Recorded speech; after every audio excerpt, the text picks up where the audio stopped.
Johnson, hello, welcome. You and I have known each other for quite a while, but some people here may not have ever met you. So give us an intro. Yeah.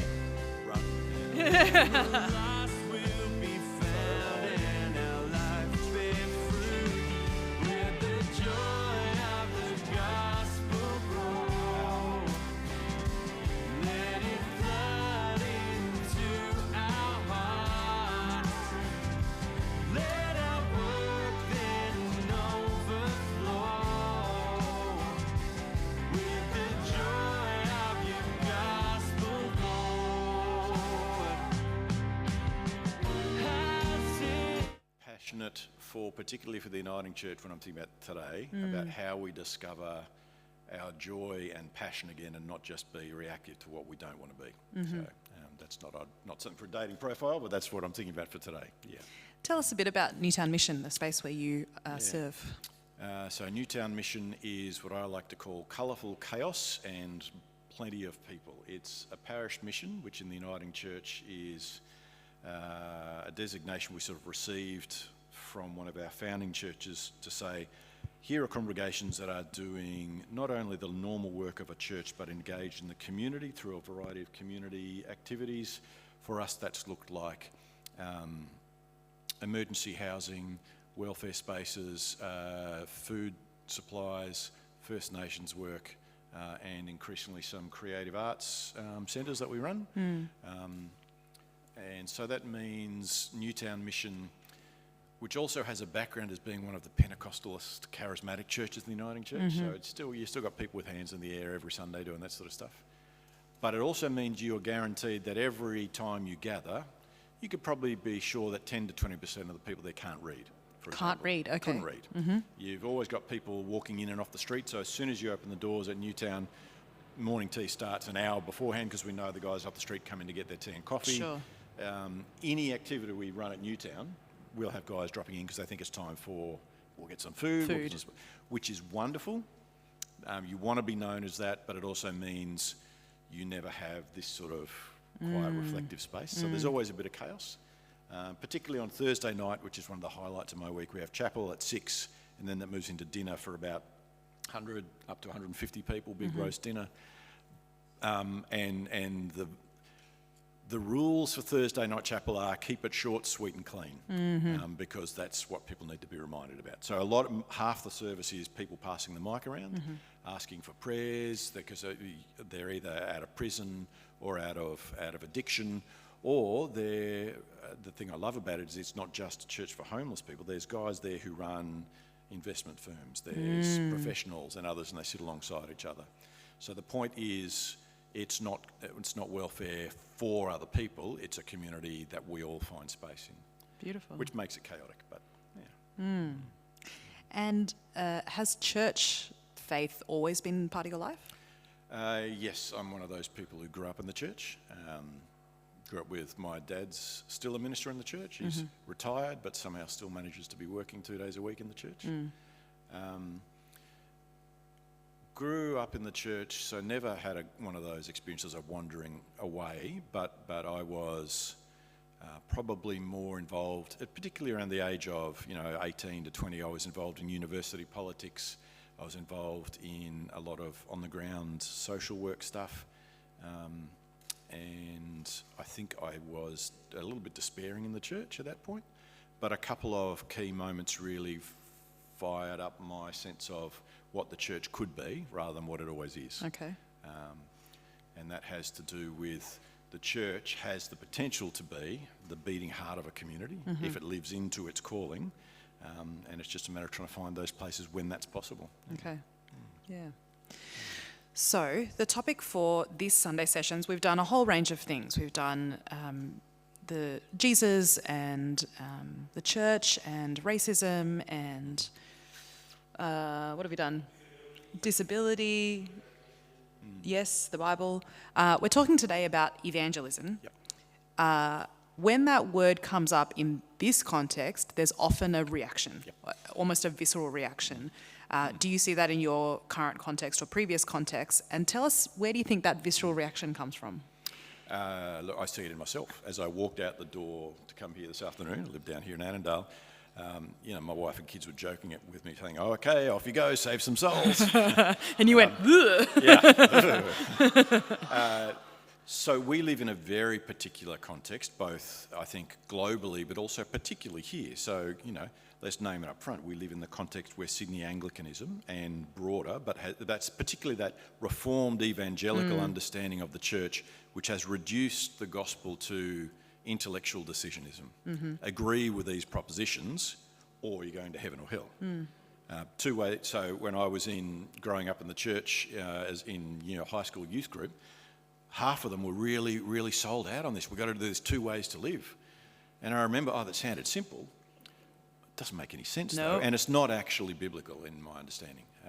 So for me, a lot of the journey has been, well, if it's not that, what is it? And so much of our church, and this is, again, particularly for the Uniting Church, we're so busy reacting to say we're not that. Sure. And we should. We've got to deconstruct that for a whole range of reasons, because it's been incredibly destructive and death dealing for many people. So if we're not just deconstructing, what actually are we reconstructing? In other words, if I'm gambling my life on Jesus, then I want to be positive about it and why it's a joyful thing, not just because I don't want to be them. So, name it. If you've come through university ministry, like many of us here, you've seen how evangelicalism can work on campus. I don't buy into that. Okay. And I believe there's some problems with its understanding of the gospel, and then some huge problems with the propositions of how it works and manipulates people. So that's a visceral reaction, yeah. So what then, do you if you can, put your feet in the shoes of people in that world. What is attractive about 2 ways to live or turn or burn? What is it about that mode of evangelism that for some in the global church is like, that makes sense to me?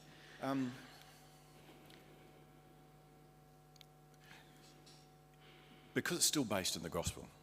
It's still based in Jesus is the way, the truth, and the life, and however you want to explore that, there's power in that. There's wonderful power in that. Okay. And then particularly, I think, in the last 100 years, as we've moved into a world that is breaking down our preconceptions around gender, power, community, structures, and everything, people feel desperately at sea, and a lot of those changes are powerful. For example, take masculinity in the Western world. It is so wonderful that we've broken down those old stereotypes. Sure. But now what? And so when people feel like we don't have any structure in our lives, we're looking for very clear structures. And sometimes we fall for it in the way that One Nation and those right-wing populist parties give very, very clear answers that don't make sense, but it touches on our hurt. And I think the 2 ways to live makes faith a very easy and safe option. Have you said the right words? Are you saved for eternal life? Now you can just get on with the rest of your life. Okay, so there is that evangelism presupposes there is a moment where you make the choice, and once you make the choice, you're good? It's based on a couple of things. It's based on an understanding of the gospel that it's primarily about your destination to post-life to either heaven or hell, where you will be judged by God.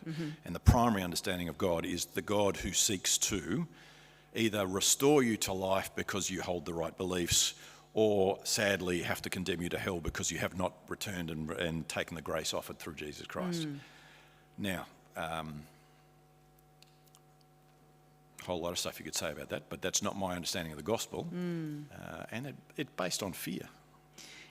Okay, but in your mind, as a theologically educated minister who served for a long time, are there kernels of truth in any of that? Of course there are. Okay. Of course there are, yes. Help me untangle. So, one of the core bases of how we understand evangelism has to do with what you think salvation is. What is the thing that Jesus offers? Who is Jesus Christ? What has he done for me lately?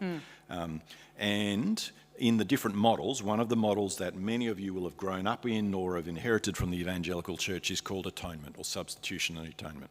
The idea that Jesus comes to save us from our sins.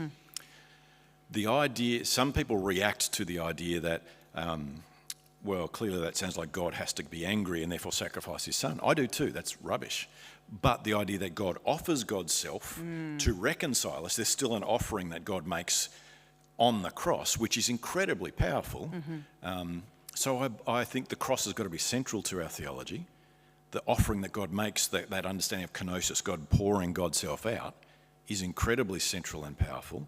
It just depends whether you think it's a sacrifice to avoid the anger of God or whether it's a sacrifice to establish the grounds for reconciliation and renewal. Yeah, quite different. Quite different, yes. Understandings of the cross, I guess. Yep. Yeah. So, have you yourself gone through your own deconstruction away from, say, Two Ways to Live, understandings of evangelism? How did you do that, and where would you say you stand now?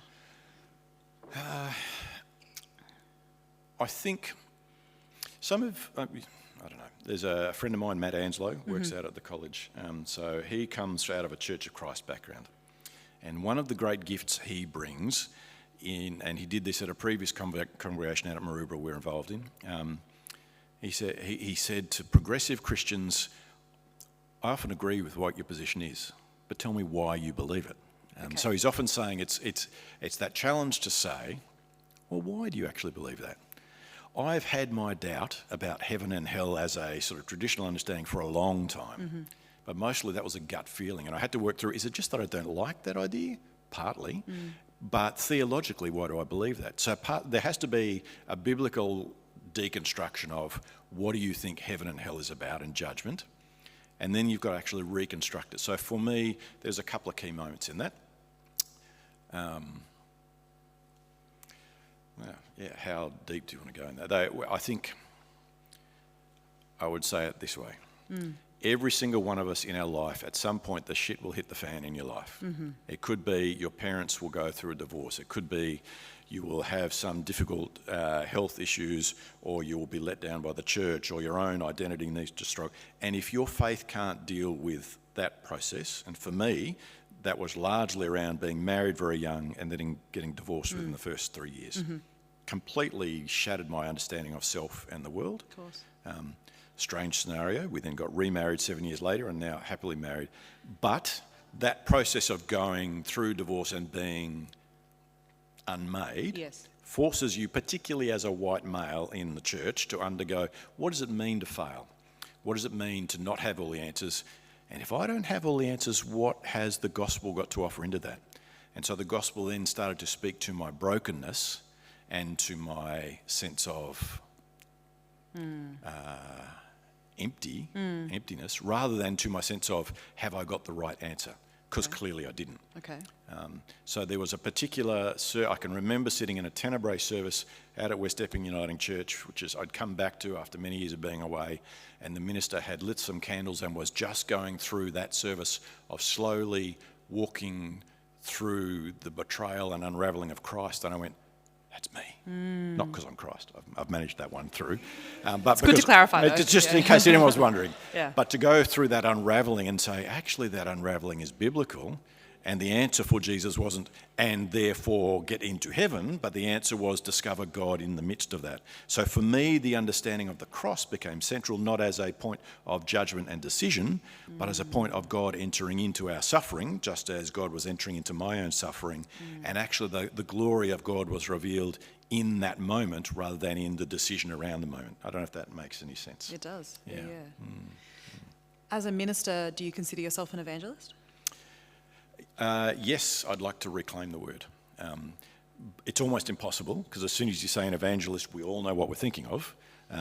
What's the mental image? Well, the mental image, as my wife said going out the door, go and save some souls. Okay. And we're talking about, Benny Hinn or who are Benny the other Hill, ones? probably. Well, in my case, probably. Yeah, but, yeah. Yes. We have Yeah. American Southern evangelism, Sure. or the people you've seen on the street harassing you, or at the university campuses where it's the 2 ways to live, I need you. Have you thought about where you're going yet? Yeah. Have you made that decision? Because we want to win your soul. Yep. And I have nothing invested in that at all. Okay. No. Okay, so then what does it mean for you to be an evangelist? So, well, the core concept comes down to, what do you think the gospel is? Okay. Because essential evangelism, to get geeky on people, it comes from the Greek word euangelion, which is the good news or the gospel. So essentially, evangelism is gospeling.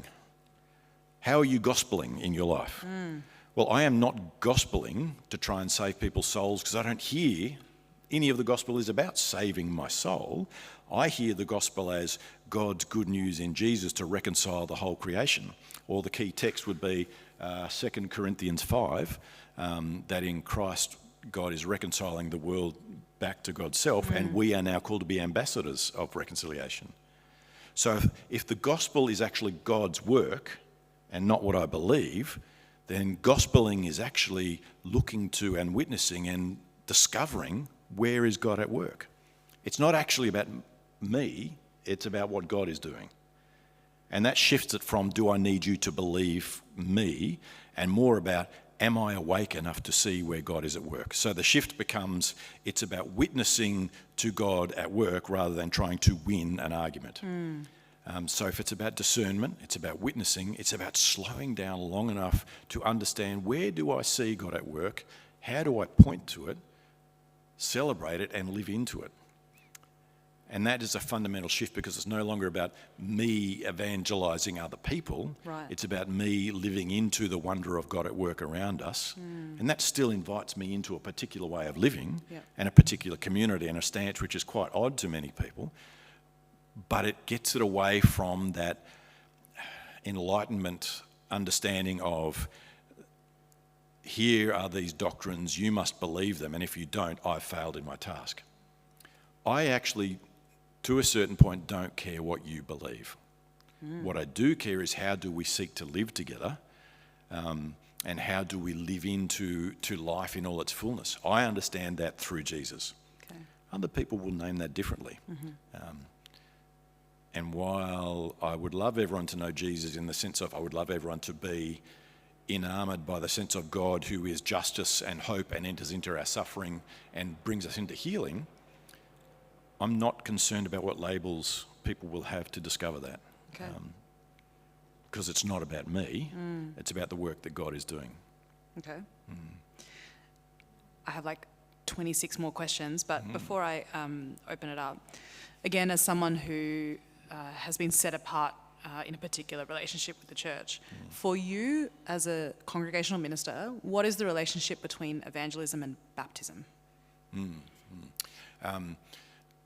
To discern where God is at work in the world, I need you. That is, I need the gathered community who are seeking in our own strange way to live differently into the forms and functions of who Jesus is. To read this strange scripture, to practice the art of forgiveness and confession, to seek out what prayer and fasting might look like, and to recognise that I can't do that by myself. So the call of the minister is and baptism is to say, to be baptised is to be blessed into that community and its strange rhythms. Nice. How might we discover those together? Knowing that no one of us has it all right, but baptism is never about that, because it's about saying, actually, we want to live this life now of humility and confession as a regular habit, which means we pretty clearly haven't got it right, but we're constantly seeking the stance of continuing to learn through forgiveness and gathering and that sense of love that is the Spirit moving among us. So in that sense, baptism isn't necessarily the end of evangelism or even the beginning of anything, it's sort of just a step? I tend to be someone who wants to say, actually, God's already done stuff. Right. You know, I'm baptising Helen and Beth's little boy Webb in a couple of weeks. Looking forward to it. It's going to be wonderful. But there's nothing I can do as the minister that makes a magic moment for this kid. What we're saying is, this little boy is a blessing. God has blessed us in this moment. And we want to acknowledge that moment as a blessing, and at the same time, therefore, commit to living into the blessing that is the way of Jesus around him and for him, because he can't make any decision. His parents have, and as a community around him we might. So let's mark that moment of blessing and recommit to that way of living together. Nice. Marking a moment of blessing. Totally. It's beautiful. Okay. Friends gathered here, if you have a question that you would like to pose, it may not be that Andrew answers your question, but we can have a discussion together. Raise your hand and Adrian will come to you with the mic, just so, again, we're recording so it'll pick up. Keep in mind, we are recording, so think about, what you would like to ask and what might be better placed as a one-on-one conversation or a pastoral conversation, but floor is yours. Just raise your hand if you have something. Yes, Adrian is ready. Here we go. That's the power of having the mic already.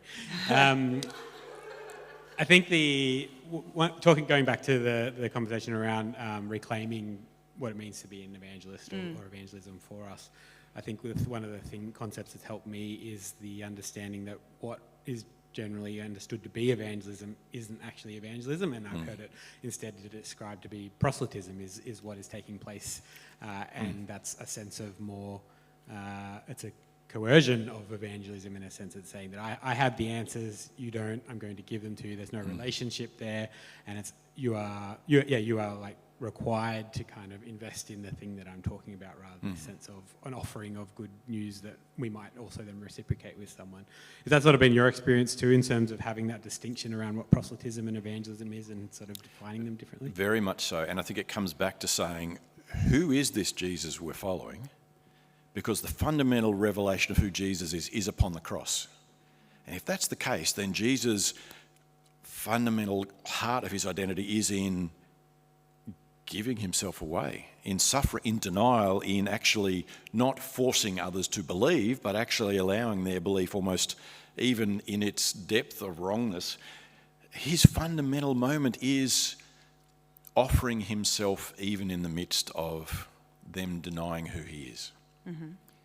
And so when we talk about kenosis, that understanding of God pouring God's self out, the very understanding of who God is and how God works is not power over, but entering into our suffering and being alongside us. If that's who God is, how on earth could evangelism be power over others by saying you must believe this? Surely it is standing alongside others, being with them in their suffering. That's the model of the cross.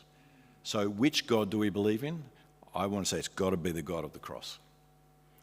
Can I follow that up? I am a child of parents whose parents were converted to Christianity by American missionaries in a much larger story of the imperial colonial project that went quite hand in hand with, some might say evangelism, others might say proselytism. And, you know, we're starting to reckon with the effects of colonialism just generally in our society. Having said that, my parents have some gratitude, honestly, for the missionaries that shared good news in their own way, in their own imperfect way. Tell us a bit about that reckoning that we, in the West are engaged in or need to engage in, and what we need to repent of, I guess.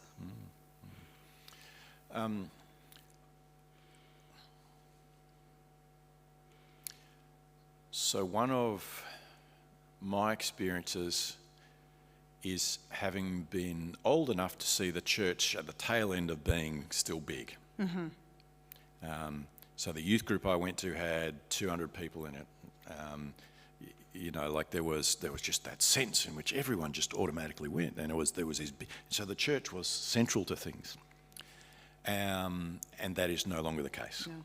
Now there is a grief in losing that comfort, but what we're losing is often the institution and the middle class morality. And so the winnowing, to use the biblical term, is to say, what then do we actually believe and what are we being called to? How are we being refined back by the Jesus of the cross rather than the comfort of the denominational success? Good, yeah. And that's happening for us as a denomination. It's happening in a way for us as a culture, and hopefully that winnowing, certainly for me, that has meant learning what does that mean to have grown up as a white, middle-class, straight man in Sydney who just thinks he's stumbling along, but therefore to recognise that faith has said certain things to me that it didn't say to other people.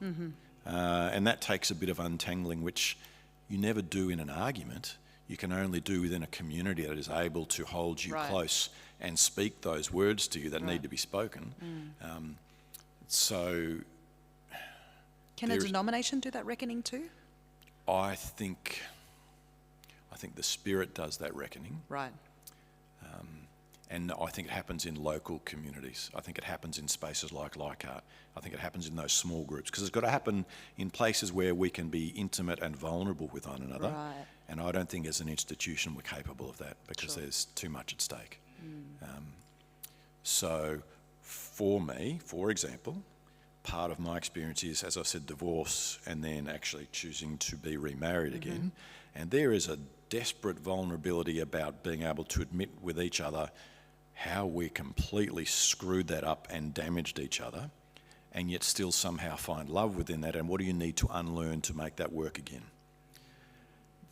I don't want other people to have that experience because it was awful, but I suspect all of us need to go through that unravelling and remaking in some point within our lives, whether that's around our gender or our sexuality or our understanding of faith or any of those things. Where can we be vulnerable and intimate enough with each other to do that? I'm a big believer in small groups in church. Yeah. You and me both, yeah. Others? Micah?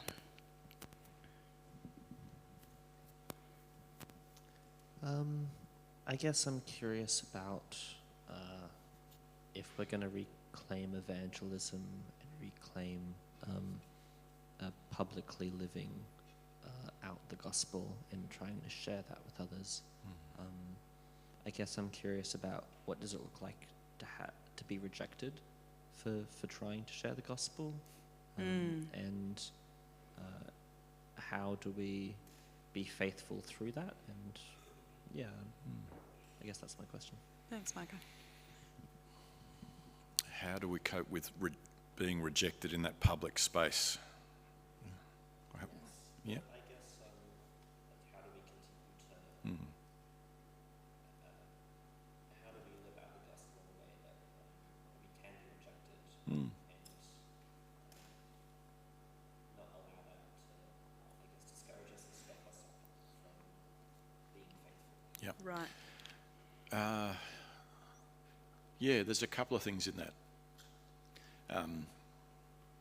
So again, if I go back to my youth when Black Stump was the big Christian music and arts festival, and every year I would finish with John Dixon, who is now the big Sydney Anglican singer. He's a great guy. Yeah. I disagree with him, but it would finish with his band, and that would be 5,000 people, and the final song would be "Why'd You Never Tell Me," which is him singing a song while he's in heaven, while his mother's now in hell, saying, "But why'd you never tell me the gospel?" And I remember we were all in tears, thinking, "Oh my God, I've got to save everyone."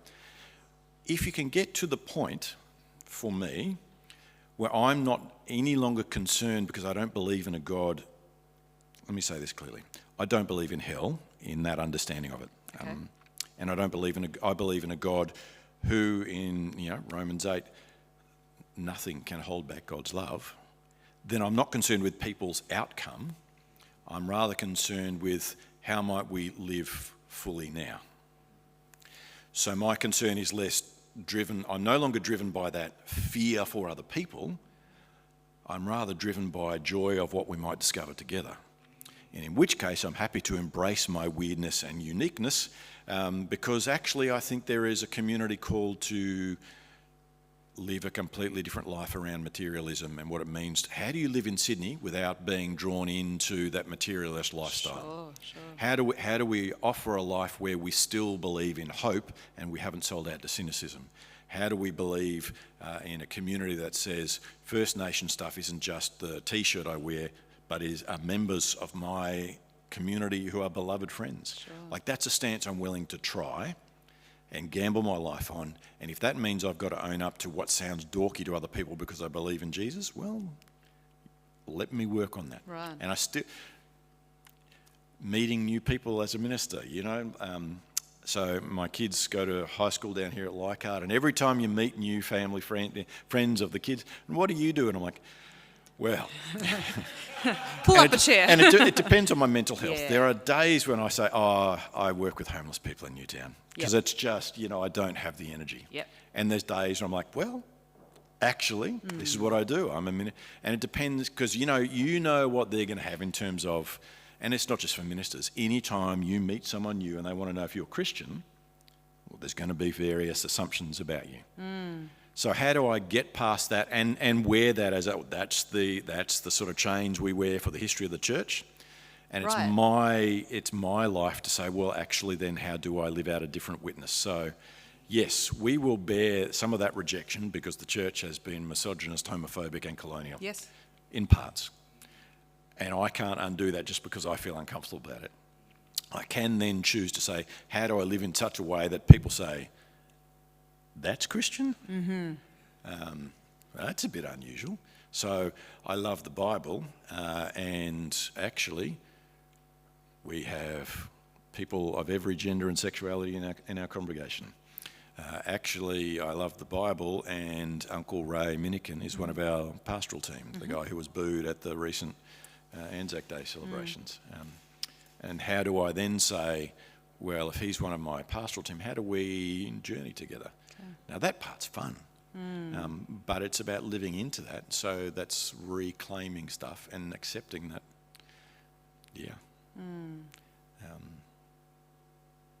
the church comes with baggage. And within that has been Jesus, and how you're going to keep sifting through that. I think one of the ways some people try and extricate or detangle the joy of the gospel with the mistrust of the institution is to lean into the, like, I'm spiritual but I'm not religious, Totally. or, Jesus, great guy, can't be part of this church thing. Yep. What do you think about that? I totally get that. But again, that's the scandal of the cross. And I don't want to be conservative Christian who only wants people to make decisionism, turn or burn. Yeah. Nor do I want to be liberal church that says, well, actually, I'm not going to talk about faith. I'm just going to talk about feeding the poor and how I'm so inclusive and wonderful. Yeah. I would like to be those things. I'm still sold out on Jesus, but it's the Jesus of the cross. And the scandal is a God who is rejected, a God who is in denial, who is denied, and a God who gathers a community of complete outsiders and says, this is the beginning of the new version of life and the world. Well, I want to live like that. And that involves following Jesus, who goes to the cross and is resurrected to new life. So I'm still that. So actually, I think I'm pretty religious. But it's not going to be perhaps what other people view. So today, after church, we're finishing up church in Newtown. Farewell to our beloved student minister. It's a big, wonderful celebration. And just as we're packing up, there's a guy come in off the street. I'm pretty sure he's been out of the clubs all night. He's clutching 2 cans of Monster energy drink. He's got that wild-eyed look. Oh, you're the priest. Can I talk to you? I'm like, yes, all right. And he is clearly still running pretty high on stuff, but he's talking about his experience of growing up Buddhist, but also and Thai, but being gay, and the conflict he had with his mum, and why he thinks he's now got someone sending voodoo spirits around him. And the easy thing would be to go, this guy's just hopped up on drugs, he's got mental health stuff, all of which is true. And yet underneath that, there's this question he's got trying to detangle meaning and purpose and belonging in the midst of those other things. I could write that off because it doesn't fit my categories, or you sit and listen. I don't have a solution for him, but he doesn't need a solution. He's looking for someone to listen to. Right. And that's one of the lessons the white guy has to learn when he gets married. My wife doesn't always want a solution. She just wants to be heard sometimes. Maybe I've got to stop fixing everyone. And actually, there's evangelism. Actually, people aren't looking for a solution most of the time. They need to be heard. And so maybe we should journey with people as they are, listening to where they sit before we think we know what's going to be best for them. Will this guy come back? Well, he said he wants to because he wants to talk about what prayer might look like to deal with what he thinks are the voodoo demons on him. He might not even remember the conversation tomorrow. Sure. I don't know. Sure. But don't try and fix. Just journey with people as they are. That's the first call of Christianity, of being willing to be rejected, and a change in evangelism. Yeah. So, tricky question then. Can you be Christian alone? No. Straight up? No. Okay. No. If Jesus' message, what's the greatest commandment? Love God and love your neighbour. Both of those are pointing towards something else. The only way we exist is with God, who is for us and with us, and with those who we journey with. Otherwise, I'm just disappearing into my own head, and that's not a good place for anyone to be. Okay.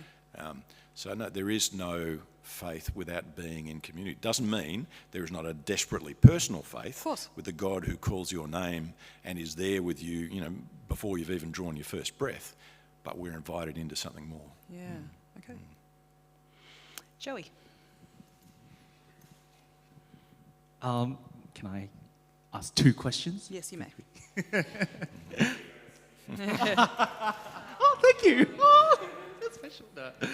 No. First question, can I ask, what's the method we can use to, tell people about our faith when the opportunity comes without using too much Christian lingo? Yeah. Because I remember in a church where I was taught, tell people about how, there's this equation, Jesus came down to earth, put on a cross and save us. But that doesn't mean anything to a normal person. Second question, how do we not fall into a trap of numbers? Because when it comes to evangelism, there's so much about KPI. We need to, say 5. I hear all the preachers say 5,000 a million, blah, blah, blah. But I feel like in the gospel, it says if there is, Jesus mentioned about that one sheep just got out of the pen. He left, I think he mentioned about wanting to just grab that one sheep back into the 99 sheep in the pen, I think. I don't remember correctly. So how do we not fall into that trap? And so how do we put our lingo in a more layman's term when it comes to faith, and how we not fall into the numbers trap? Great questions. Thank you.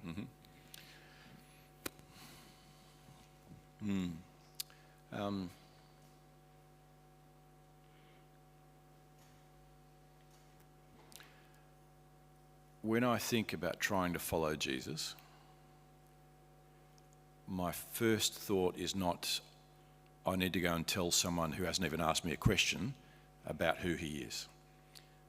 My first thought is usually about how am I in relationship with those around me, and how am I seeking to be with those most marginalised? Because that's Jesus' call on my life. And if I can do that, then maybe people have a question about why are you doing that? What sort of community are you? So we don't run Alpha courses at Newtown. We're running a thing called Faith Foundations. And so the current group are people, she was raised in a radical atheist family, and now she started volunteering down at the Jordan Cafe and thought, hang on, which is our sort of welfare centre. She said, something's different here. And after journeying for a year, she's thinking it might be Jesus. But no one's ever actually spoken to her about that. She's just been in the community and sought to be part of the feeding and the serving and the washing up and then hauling the rubbish out and then coming back to make 500 egg sandwiches, and she does that. And now she's like, there's something in this community that's different. Corinne is the other one who, after coming out of jail and struggling with addictions, used to come for food and then thought, well, I want to give back. So she started being initially on the cleaning roster, because just her way of doing it, and so it got her out of the house. And again, no one spoke to her about Jesus, but the community was one where she felt accepted and loved. And so the whole point is, I'm saying, what's that phrase? Do evangelism always, and occasionally use words. Right. Mostly it's, what sort of community? Are we being a community that is fundamentally offering people life and wholeness and acceptance? And if we are, that's 90% of the game. Then do they want to talk about Jesus? I'm there anytime they want. And I'll make that offer, but not as the first part of the conversation. Right. It's usually is it the question they're asking? Are they asking who is Jesus, or are they busy asking where are the tea towels and who's feeding people next? Start with what they're actually asking, and continually offer the stories about Jesus whenever they want them. So I will happily go through those stories, and thank you, Jesus. They asked for the Gospel of Mark. I said, I'm right there for you. Let's do it, because I love the You and Gospel of Adrian, Mark. eat that up, yeah. So we happen to be exploring, and let me tell you, doing Mark 1 with people who've come out of a series of addictions, when they say the voice crying in the wilderness, and they're going, oh, that's me. And I'm like, oh, I'd never read that. Actually, that's the drug addicts and the recovering people from addictions going, we're the voices crying from the wilderness. So they're teaching you too. We're looking for straight paths. And I'm like, yep, I'd not come across that one. And so we're reading it together in a way that hadn't happened. That quote, I think it's Martin Luther, right, Adrian? Preach the gospel at all times, use words when necessary. I think that's Martin Luther. Is it St. Francis? Someone great in the church said, preach the gospel at all times, when necessary, use words. Don't think it was Jesus, some other guy. Yeah. And then the KPI numbers game. Okay. For who? Who's asked? A church council have never asked me for numbers. As a minister, every Sunday morning or every time we open the door, I'm wondering how many people are going to turn up today. I can't help, because that's my pride. And then, you know what? That's still part of who I am. So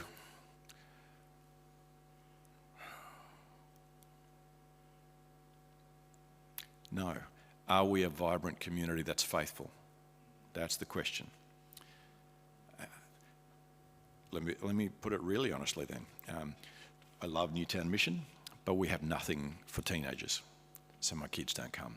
Partly because we have homeless people there and they're a bit smelly, and then there's no other teenagers, so they don't come.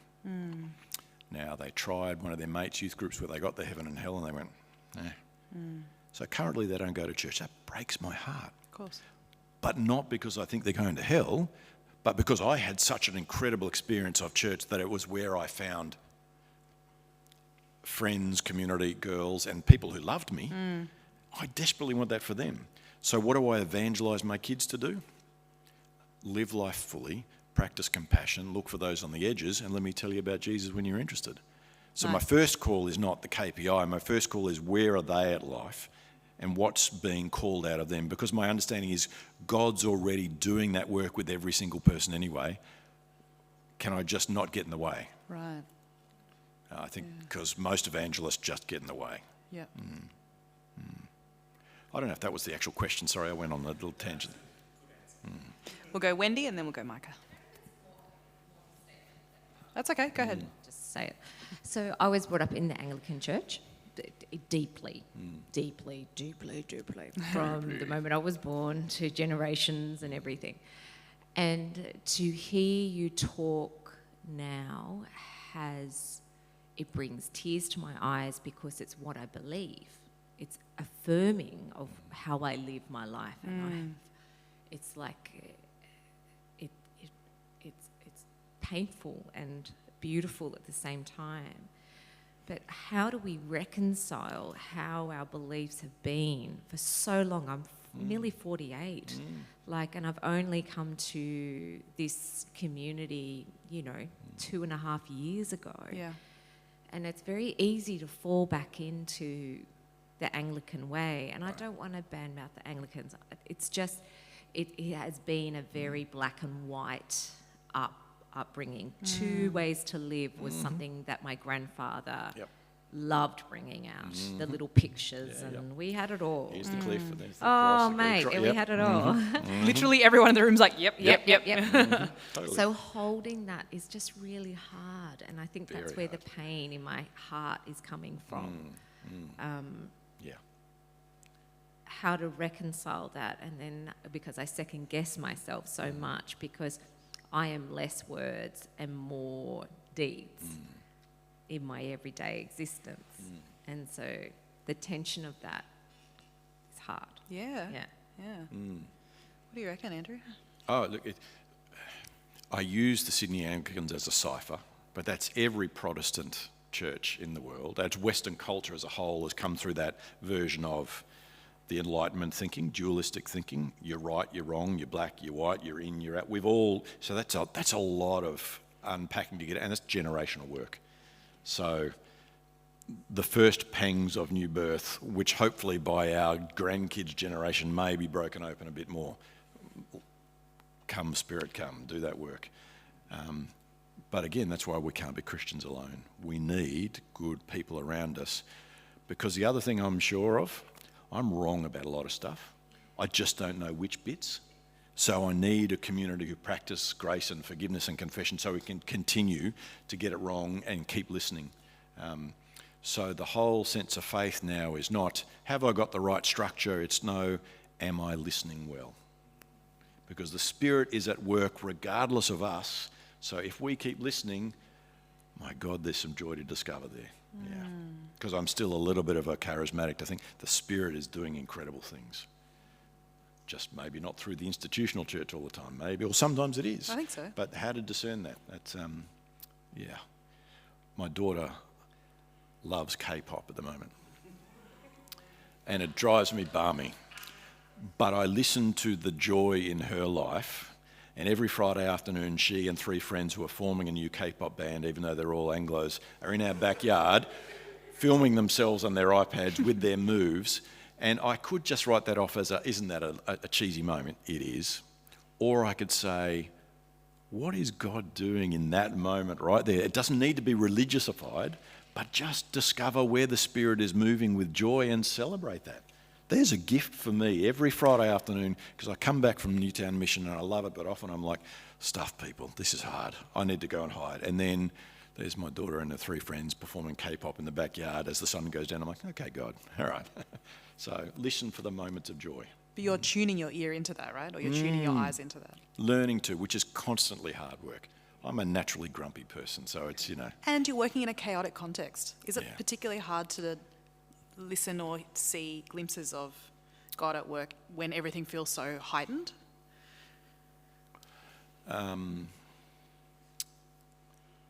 Yes and no. The joys of a place like Newtown Mission is that there's no pretense, because everyone here is pretty screwed up in some way. Right. We've all got addictions. We've all come out of, so many people have come out of prison, or we've all got things we need to share with each other. And so there's this moment in which actually, once you strip that back, there's a blessing that most churches don't have. Sure. Now, the chaos in that can be, all right, here's church today, and there's 3 guys who I know are out of prison, and they've done their time for child sex offences, are off parole, and have been upfront with that about us. And I've also got 6 people in the room who were abused as children. How do you hold that community together? That's pretty hard. Of course. But if they're people who are honest with you about that, now there's days I come home and think, bloody hell, I don't want to deal with people anymore. But I think there's a reality to that allows me to say, and you know what, I'm pretty stuffed up. Now, I haven't got those sort of issues in my life, but I bring my own. And if we can keep stumbling through together, well, maybe God's going to do something. Having said that, I yearn for a quiet evening service where I can just sit in the back and embrace my melancholy sort of, oh, God, where are you? I need to listen a bit more. 5:30 p.m. here each Sunday. 5:30 Sundays, like our Uniting Church. I think we got Micah. Go Micah, and then we'll go. Is it Lockie? Okay. This is, I was thinking about Jesus' parables and Jesus' ministry and the way he evangelized through story. And I think something about the parables that's interesting is that they're kind of oblique, and that they are they're not easy for people to understand necessarily. And in fact, that's kind of a part of the point, is to keep some people, to make it harder for people to understand what the good news is. And I guess I find that kind of very challenging. And I was wondering how that connects to your ministry, or to evangelism in general, like this idea that Jesus sometimes is quite oblique when he was speaking with people.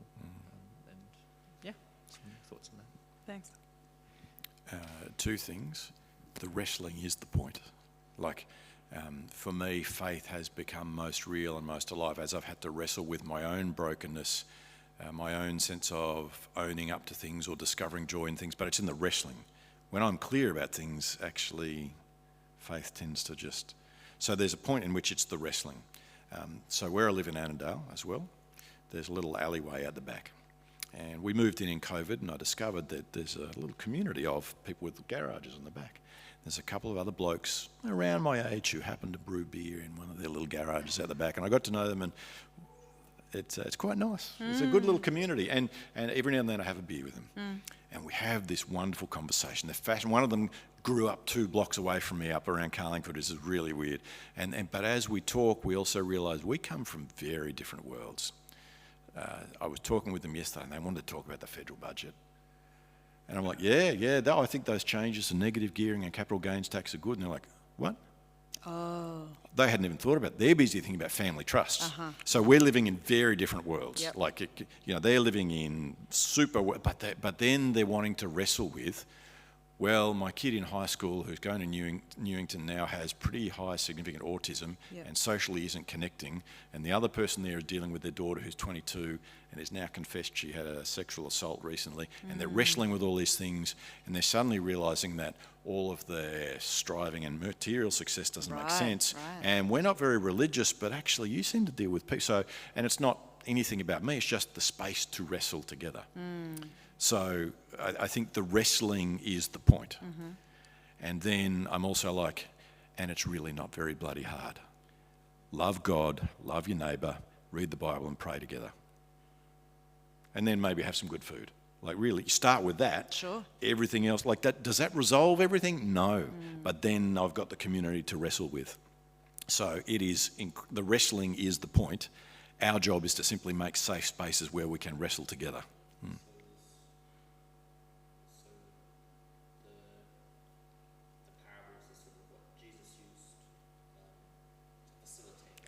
Totally. Yes.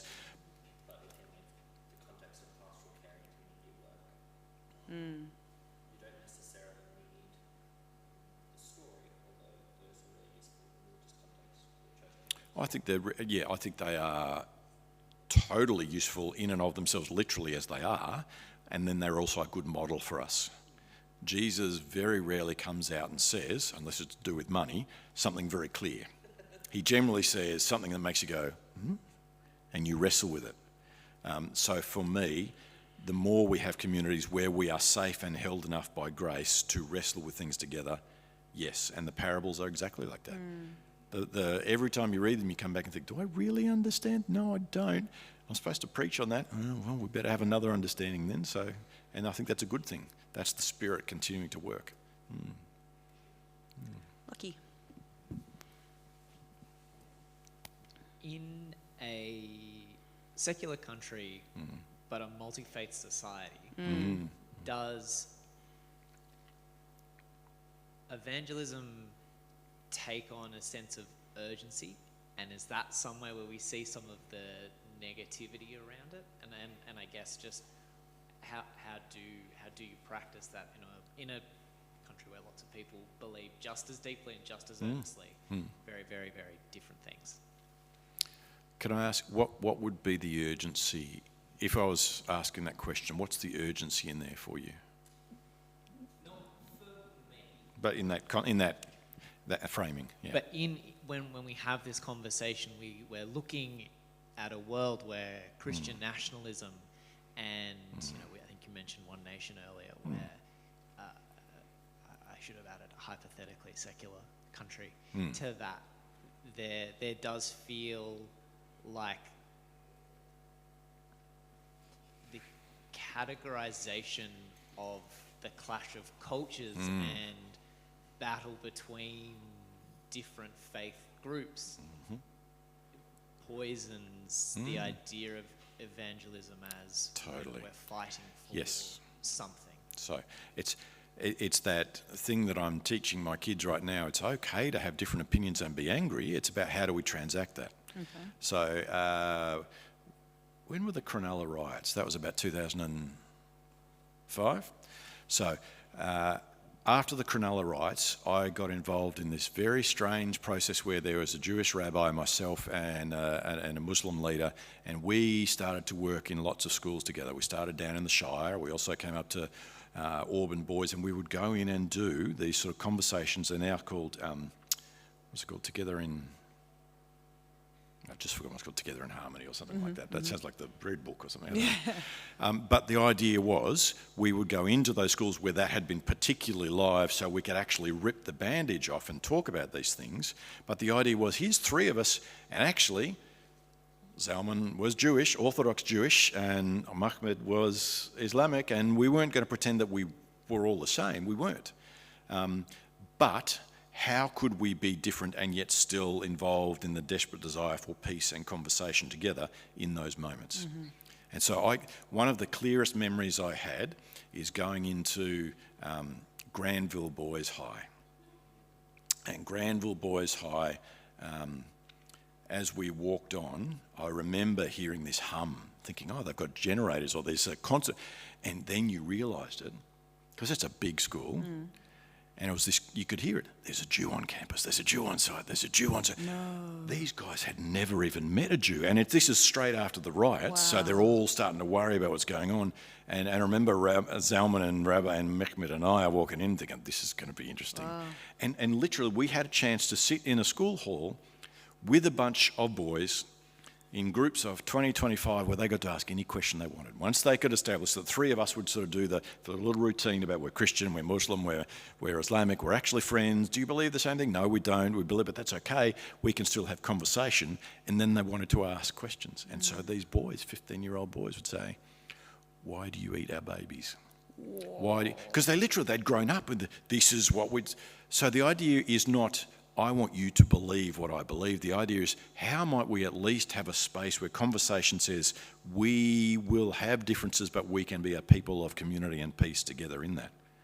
Because then you start to, am I witnessing to Jesus of the cross? In which case, I'm trying to make space for all of this am I pouring myself out for that conversation to happen? Because Jesus doesn't go to the cross to say, believe what I believe, or I'll actually no. He goes because he gives himself over to those who believe differently. So for me, that is, and Rabbi Zalman is still doing it. He's amazing. He's based down in Glebe now. How do you make space for conversation to recognise our common humanity so that I can say they are children of God, even if they have a different conception of God or no understanding of God? How might I be reflecting who I understand Jesus to be in the way that I seek to be in community with them? So rather than saying, believe what I believe, I'm saying, how do we be in community together? And that's where I will show who I think Jesus is. Usually badly, but... Is that also true in conversations with people, with atheists? Yep. So the biggest challenge for me at Newtown Mission is not the atheists, because we can all say, oh, well, they're just normal people. How am I in community with people who've been to prison for child sex offences? Right. And knowing, as I said, we've got people in our community who have been abused. Yes. How am I in community with people?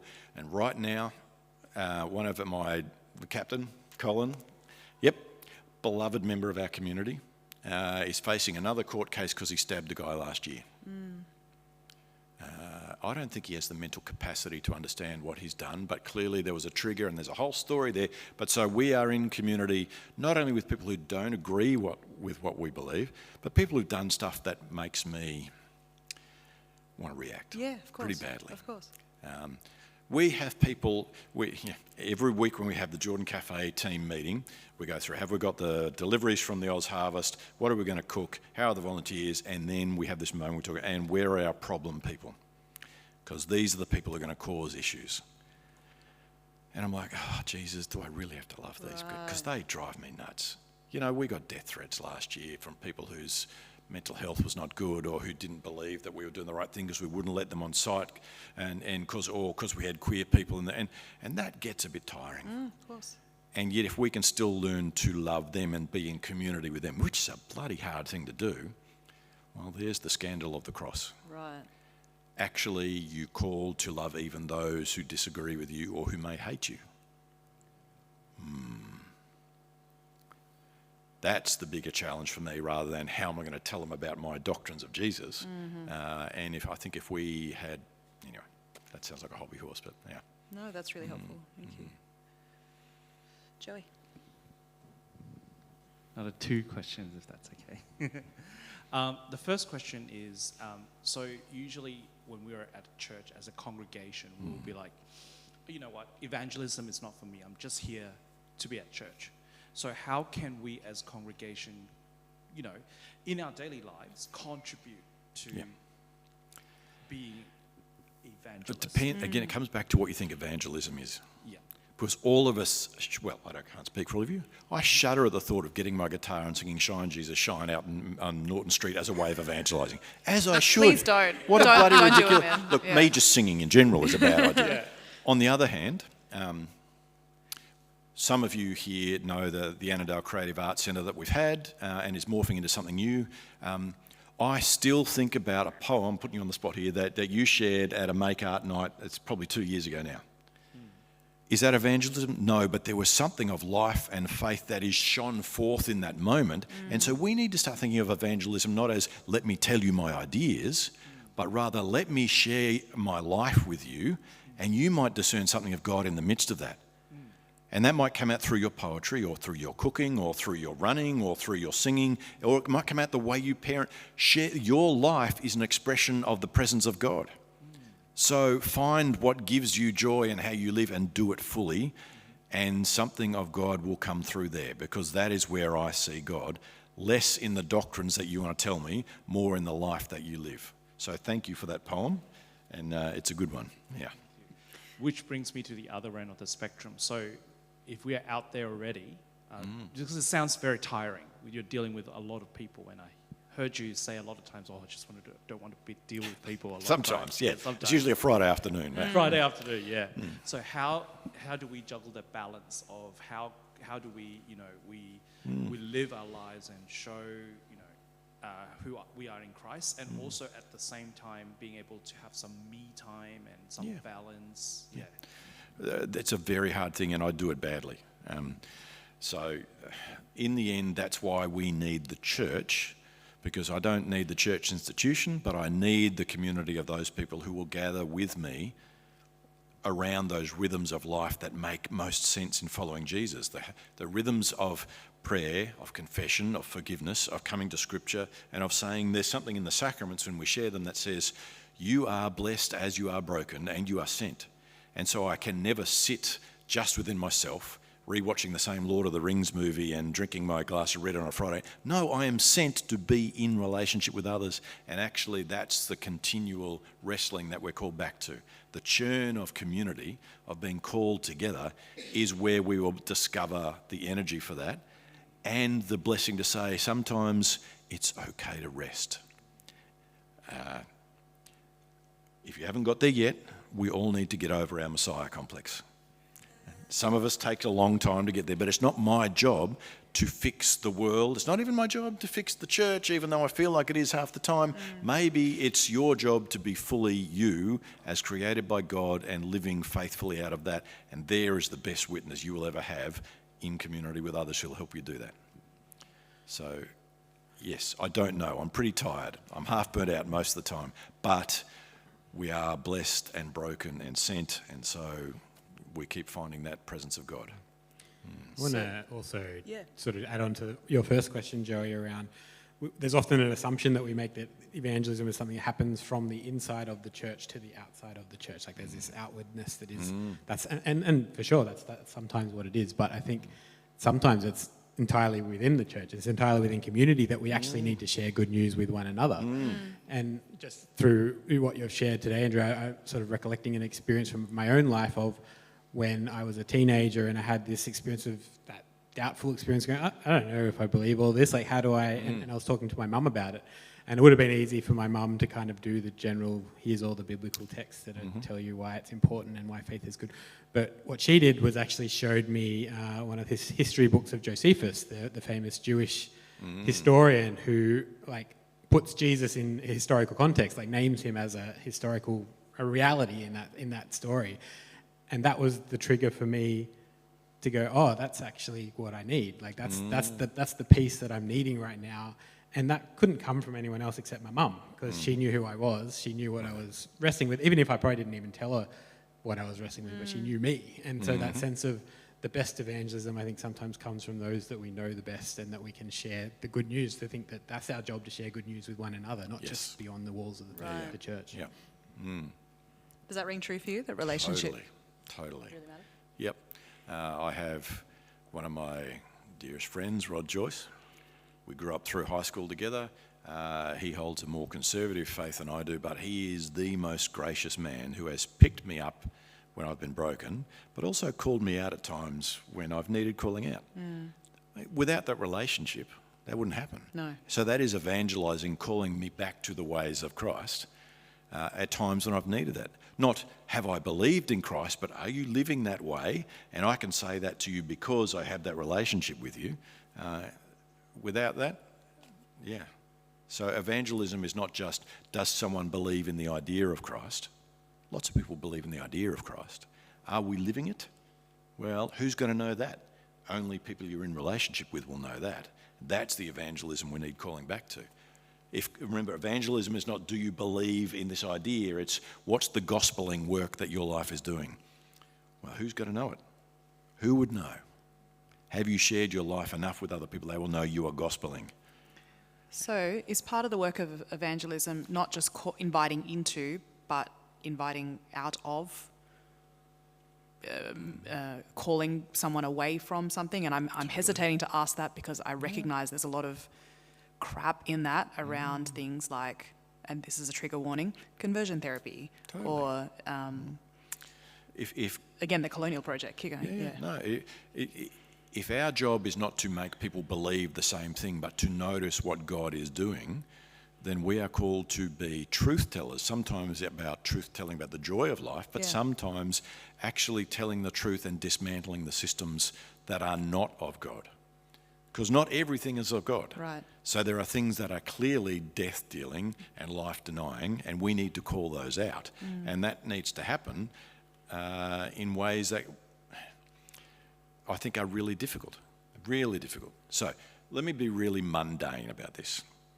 Early on in my marriage, my wife said to me, "Why do you and your mates only listen to boy music?"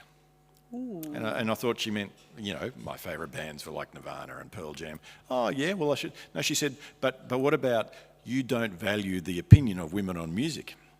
And I thought she was having a bad day. And then I remember hearing, going, oh, shit, she's right. Yeah. I have all of these female friends and I think they don't understand music clearly because they don't like the music I like. And so there's this really mundane moment where in the context of relationship, she is able to call out one of those systems of gender construction that only she could do. Anyone else had said that to me, I'd say, Yeah, of course. But actually she called it out and so for me, that is that little moment which is totally mundane, but is actually that's how we need to be calling out these systems that construct us, and whether they are around power or gender, and they take on much more monstrous roles than that. So our job, and Leichhardt does this well, is to say, how do we not only point to the joy, we need to be able to do that, but where are the things we need to call out? That is not the gospel. That is not God at work. What does it mean to be truth tellers? Which means, ironically, in the situation of today, sometimes people like me need to shut up. So we try and make space at Newtown to hear from First Nations brothers and sisters within the church, because we have them and we're very grateful. Sometimes we need to make sure, so partly it's whose voice are we hearing, and partly it's hearing people who disagree with us. And that means, I think I'm getting lost along the track there. It's okay. It means what sort of community are we, and do we have that ability to call each other out? But then again, and I think Leichhardt does this well, how can we be a community who publicly call out things we believe are not of the gospel, are in fact life-denying? So in the Newtown context, what's an example of something that... Gambling addiction, Right. And housing stress are the two clear ones. There's lots of other addictions, and so we've got plenty of people on the methadone program, and ice breaks my heart so regularly. But gambling addiction is where I see families disappearing under, and the housing. I cannot believe what people put up with for the housing crisis. And so we're busy talking about people with investment properties and mortgages, and I know guys who are in the housing, come out of jail, dealing with their addictions. Housing graciously gives them a unit which has a hole in their bedroom roof so the rain comes in every night, and their previous dealers live on either side of them. Like, we are setting them up for failing, and they 100%. Can't move. Housing can't help them move. Like, that system is designed for failure. Yeah. You know that unless we get them out of there, they're going to be back in jail and re-addicted within 6 months, 3 months. So there is systems we need to call out like that. For us, that's what we see at Newtown. Yeah. So in that context, the we is the church calling that out? Or to be honest, for most of us as the church, it's a learning experience, Right. because that experience is so different to mine. Sure. So it's about being in community long enough to have people share that story with them and know that you're a safe place to be. And then as a community saying, one, what do we do to help in the moment? But then also becoming a community that starts to speak to Recently, we've been speaking with the Sydney City Council around housing safety and changes to those sort of temporary housing. That's not a week's emergency accommodation, but the 18 months you need to live somewhere safe where you can deal with your addictions and then be ready to start finding where you're going to go next. We now have a voice into that because we've got experience of that, which only happens through relationship. Yeah. Anyone can put I could have put a Facebook post about it or written a letter about it, and we do those things.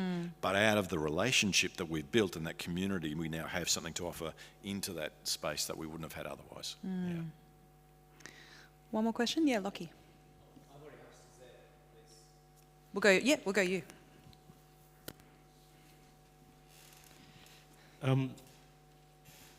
Back a little bit on the some of the more traditional ideas about evangelism. I grew up, my family is atheist, and I grew up as an atheist until I was in my 20s and I got baptized. And so most of my friends and family are not religious. They're generally mostly atheists. And I often feel like, or I certainly sometimes feel like it would be nice to sort of, invite them to come down to a service and just see what it's like to have dinner at the Jordan Cafe one night.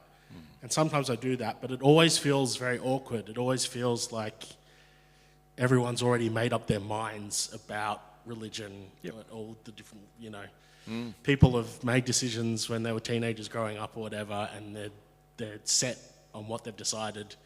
And the whole idea of going into a church feels very weird and strange to them. Yes. And so they're not open to that idea of sharing in that part of my life.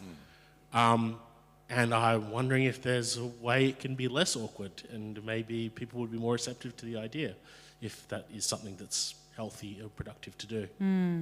No. No?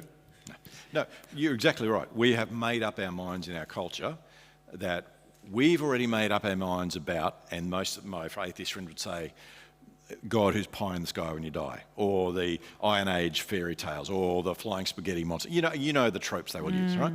Am I going to change their minds about that?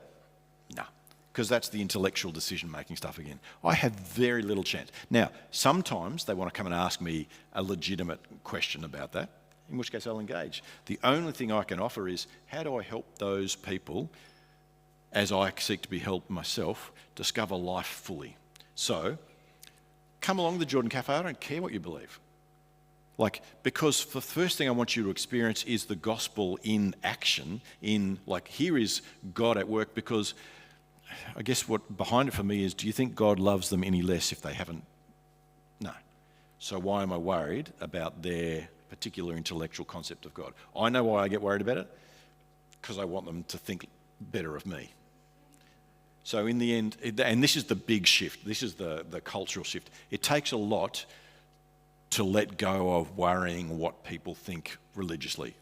I would love it if people agreed with me, partly because it'd be easier for me, and partly because the churches might be full, and then I could say, hey, look at my church, that's pretty good.